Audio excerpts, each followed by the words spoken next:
दो कार्रवाइयाँ, एक तो इस्लामाबाद में धमाका और दूसरा फिर वाना कैडेट कॉलेज पे दहशतगर्दी की कार्रवाई।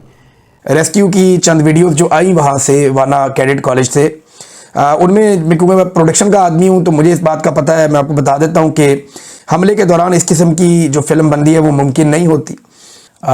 मैं सीरियसली आपको बताऊँ तो मुझे ऐसा लगता है कि उसको दोबारा फिल्माया गया है। तार साहब, वो अफगान तालिबान तो कह रहे थे कि हम इस्लामाबाद आएंगे, वो तो आ गए हैं।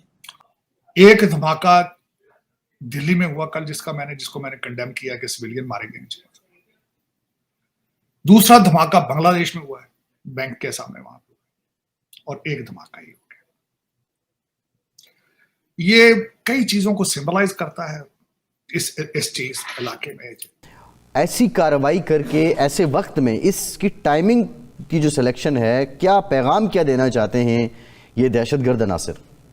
लेकिन गुज़िश्ता रात मैं एक अजीब चीज़ आपको बताता हूँ। मुझे बड़ा अफसोस हुआ देखकर कि जश्न का समा था, जश्न चल रहा था, सेलिब्रेशन हो रही थी, इशाइया हो रहा था, दावत हो रही थी, जश्न हो रहा था। वज़ीर आज़म वाज़ देयर और सदर भी वहाँ थे। एक तो वाना में हमले की बड़ी खौफनाक कोशिश हुई, 12 अफराद जाँ बहक हो गए। तो किस बात का ये लोग जश्न मना रहे थे? तो ये कितना अलार्मिंग है and what needs to be done. Hello दोस्तों, स्वागत है आप सभी का एपी गन चैनल पे। तो फ्रेंड्स, आइए देखते हैं पाकिस्तानी मीडिया की लेटेस्ट वीडियो। तो दोस्तों, जैसा कि आप जानते हैं कि अभी एक दिन पहले तो भारत के लाल किले के पास एक कार के अंदर ब्लास्ट होता है और उसके बाद पाकिस्तान के अंदर 2 जगह ब्लास्ट की बात की जाती है। जहां पे दिल्ली में कार में ब्लास्ट जो होता है, उसके बाद भारत के अंदर एक अफरा तफरी तो है ही, जिसके ऊपर भारत की एजेंसीज काम कर रही हैं और ऑलरेडी उनको कई सफलताएं मिल चुकी है। लेकिन वहीं पर दूसरी तरफ पाकिस्तानी मीडिया से जो खबर निकल के आ रही है और लोग बातें कर रहे हैं, वो काफ़ी हैरानी कर देने वाला है कि एक तरफ तो पाकिस्तान की राजधानी इस्लामाबाद और एक और जगह ब्लास्ट होता है जिसमें कई पाकिस्तानी मारे भी जाते हैं, लेकिन उसी शाम को पाकिस्तानी गवर्नमेंट दावत भी करती है, सेलिब्रेशन भी करती है। और उसके साथ साथ एक पाकिस्तानी मीडिया में यह भी ट्रेंड देखने को मिल रहा है कि जैसे ही पाकिस्तान के अंदर कोई घटना होती है, उसका सीधा इल्ज़ाम ये पाकिस्तानी मीडिया टीटीपी, बीएलए या फिर तालिबान पे लगा देती हैं। और साथ में यह प्रोपेगेंडा करना नहीं भूलती कि भारत इनको फंड कर रहा है। लेकिन दरअसल अब यह कई एक्सपर्ट यह क्लियर कर चुके हैं, बता चुके हैं कि पाकिस्तान की जो आर्मी है बेसिकली वही इन सब चीज़ों की जड़ है, जो नहीं चाहती कि इस एरिया में शांति हो, और शांति हो तो फिर पाकिस्तान आर्मी की ज़रूरत ही क्या होगी।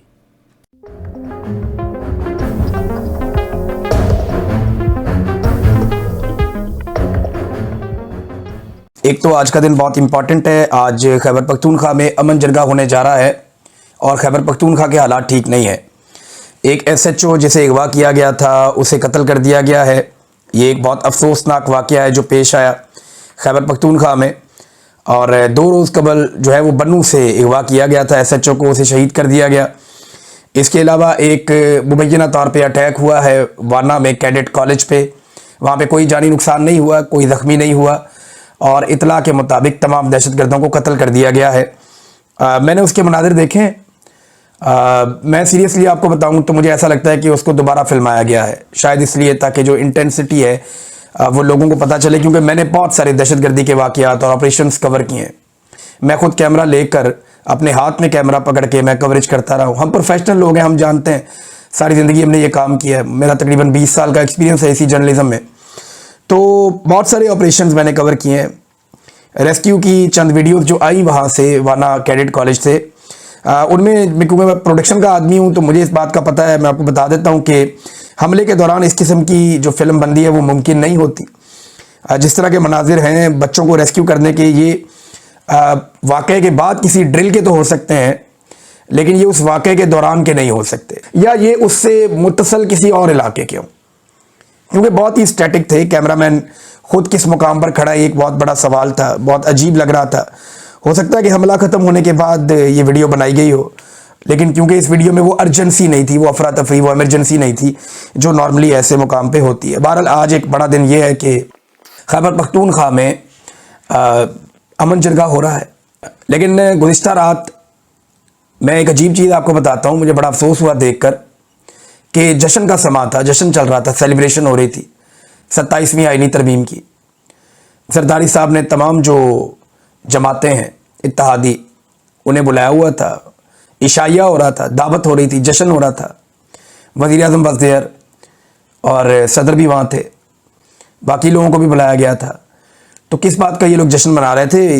यानी कल का दिन इतना अफसोसनाक था कि एक तो वाना में हमले की बड़ी खौफनाक कोशिश हुई, इस्लामाबाद में खौफनाक धमाका हुआ जिसमें 30 के करीब लोग ज़ख्मी और 12 अफराद जाँ बहक हो गए। अब दिल्ली के अंदर 8 लोग मारे जाते हैं तो पूरे मुल्क में ऐसा लगता है सन्नाटा है। उनका मीडिया सिर्फ इसी पे बात कर रहा है और पूरी हुकूमत इसी पे बात कर रही है। प्राइम मिनिस्टर से लेकर नीचे तक सब इसके ऊपर जुड़े हुए हैं और वो उसको एक ऐसे वाक़े के तौर पे ले रहे हैं जिसने पूरे इंडिया को हिला कर रख दिया।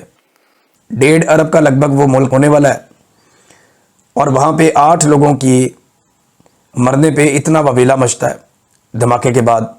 पाकिस्तान में हमारे कैपिटल के अंदर 12 लोग जो हैं वो जाँ बहक हो जाते हैं, शहीद हो जाते हैं और उसी रात वहाँ पे एक इशाया किया जाता है। कुछ लोगों ने ये भी आवाज़ उठाई कि खैबर पख्तूनख्वा के वज़ीर आला ने कहीं क्रिकेट खेली है जाकर, उन्हें वो नहीं खेलनी चाहिए थी जब दहशतगर्दी हो रही थी। तो ये अब दूसरी तरफ से लोग ये बात कर रहे हैं। तार साहब, वो अफगान तालिबान तो कह रहे थे कि हम इस्लामाबाद आएंगे, वो तो आ गए हैं। हमें तो वो वेकअप कॉल है ये हमारे लिए कि ये जो सिचुएशन डेवलप हुई है कि हमारा ध्यान तो कोई भी नहीं है खास इन चीज़ों पे, सिक्योरिटी पे हमारी। जो हम अफगान तालिबान को तो क्रिटिसाइज कर रहे हैं, इंटरनल भी तो अपनी चीजें ठीक करनी होंगी। चीमा साहब, डॉलर में बड़ी ताकत है और डॉलर लग रहे हैं। अफगानी आपको पता है कि दे आर ऑलवेज फंसे, तालिबान ऑलवेज फंसे, इसमें तो कोई शक ही नहीं। किसी ने बड़े अच्छे डॉलर इनको दिए हैं और उन्होंने उसका वो अपना प्रोग्राम पेश कर दिया है। यहाँ पे जो है तालिबान की तरफ से इन्होंने लाहौर का कहा था, लाहौर का, और फिर इन्होंने एक तस्वीर इस्लामाबाद की भी किसी वेबसाइट पे लगाई थी, ट्विटर पे लगाई थी, जिसमें सेंटोरस के तीनों जो टावर हैं वो जल रहे हैं और पीछे सारा चीज हो रही। फिर इन्होंने वार्न किया था आपसे कुछ अर्सा पहले, शाह फैसल मस्जिद जो है उसके पास किसी पठान भाईजान ने इंग्लिश में वो अपने तस्वीर खींच के लगाई थी कि वी आर हियर, उन्होंने सिंबलाइज किया था कि वी आर हियर। ये सजा है चीमा साहब। सजा इस तरीके से है कि आपने पैसों की खातर इनको बुलाया यहाँ पे और मिसमैनेज, आपकी हर चीज मिसमैनेज होती है, इसमें कोई शक नहीं है। ईरान ने इनको फेंस के अंदर रखा था, ईरान ने भी इनको लिया था इनको, लेकिन ईरानियों ने इनको फेंस के अंदर रखा था। इन्होंने ये नहीं कहा था कि आप कराची में घुस जाओ, हमारे घर में घुस जाओ और निकलने का नाम ना लो और फिर हमारे साथ ये करो। तो दर हकीकत आपके मिसमैनेज थी पहली चीजें, चले, लेकिन इसका जवाब देना होगा मेरे ख्याल में, और जवाब देगा पाकिस्तान।